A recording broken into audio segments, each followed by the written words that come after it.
jati diri Panwaslu kelurahan atau desa. Dasar hukum.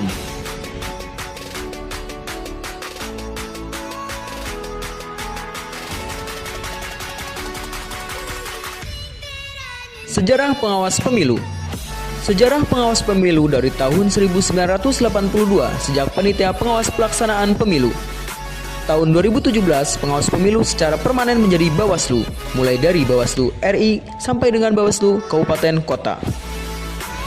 Asas penyelenggaraan pemilihan langsung, umum, bebas, rahasia, jujur, dan adil.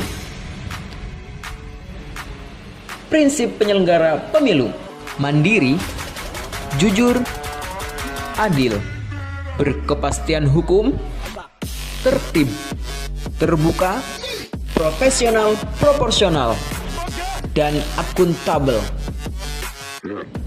Tugas pengawas kelurahan atau desa: mengawasi pelaksanaan tahapan penyelenggaraan pemilu di wilayah kelurahan atau desa, mencegah terjadinya praktik politik uang di wilayah kelurahan atau desa, mengawasi netralitas semua pihak yang dilarang ikut serta dalam kegiatan kampanye di wilayah kelurahan atau desa, mengelola, memelihara, dan merawat arsip berdasarkan jadwal retensi arsip sesuai ketentuan peraturan perundang-undangan, mengawasi pelaksanaan sosialisasi penyelenggaraan pemilu di wilayah kelurahan atau desa. Yang terakhir, melaksanakan tugas lain sesuai ketentuan peraturan perundang-undangan.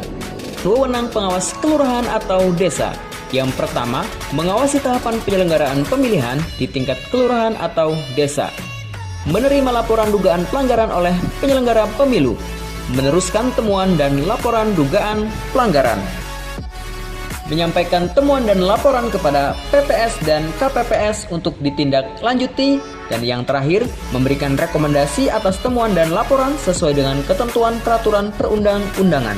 Kewajiban pengawas kelurahan atau desa: menjalankan tugas dan wewenangnya dengan adil, menyampaikan laporan hasil pengawasan kepada Panwaslu Kecamatan sesuai dengan tahapan pemilu secara periodik dan atau sesuai dengan kebutuhan, melakukan pembinaan dan pengawasan terhadap pelaksanaan tugas pengawas TPS, menyampaikan temuan dan laporan kepada Panwaslu Kecamatan mengenai dugaan pelanggaran yang dilakukan oleh PPS dan KPPS. Terakhir, melaksanakan kewajiban lain yang sesuai dengan peraturan perundang-undangan. Kode etik penyelenggara pemilu.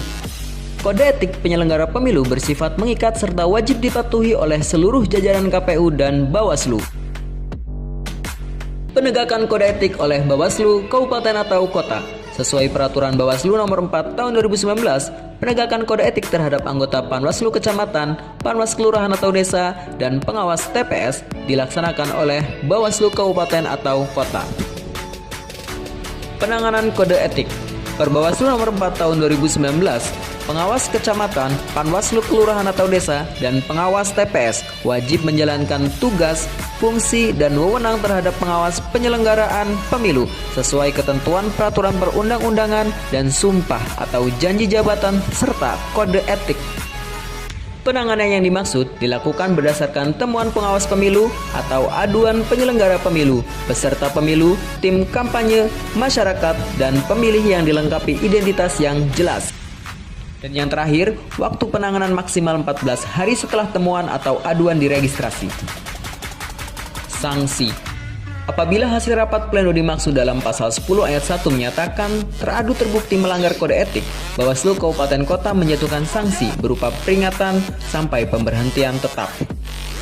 Apabila hasil rapat pleno dimaksud dalam pasal 10 ayat 1 menyatakan temuan atau aduan tidak terbukti, Bawaslu Kabupaten atau Kota merehabilitasi teradu. Yang terakhir, rapat pleno sebagaimana dimaksud pada ayat 1 dan 2 dituangkan dalam keputusan Bawaslu Kabupaten atau Kota. Bersama rakyat, awasi pemilu. Bersama Bawaslu, tegakkan keadilan pemilu.